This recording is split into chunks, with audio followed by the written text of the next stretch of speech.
August 30, 2024 Anantapuram market సంబంధించిన దిగుమతి మరియు ధరల సమాచారం. దిగుమతి రేటు పోలీసు వాళ్ళు తగ్గింది.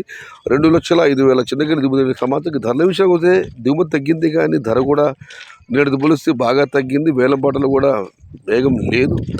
అందిన సమాచారం మేరకు ఇప్పటికైతే అనంతపురం మార్కెట్లో 70 రూపాయల దగ్గర నుంచి 150 రూపాయల వరకు అన్నదాతలకు అత్యధికంగా పడుతున్న యావరేజ్ ధరలు. టాప్ అండ్ టాప్ అక్కగడ మాత్రమే 160 నుంచి 170, 180, 200 ఇవన్నీ అక్కగడ మాత్రమే. మొత్తం మీద చూస్తే ఈ అన్క్వాలిటీ కాయలు మినహాయిస్తే 80 రూపాయలు ఆరంభపు ధర, 150 రూపాయలు ముగింపు ధర. టాప్ అండ్ టాప్ 160 నుంచి 200 కేవలం మండీలు అక్కడక్కడ 1-2 లాట్లు మాత్రమే. Today Anantapuram market tomato stock 2,05,000 small crates and rate is 80 rupees starting rate, 150 rupees ending rate. Top and top 160 to 200 rupees only some items.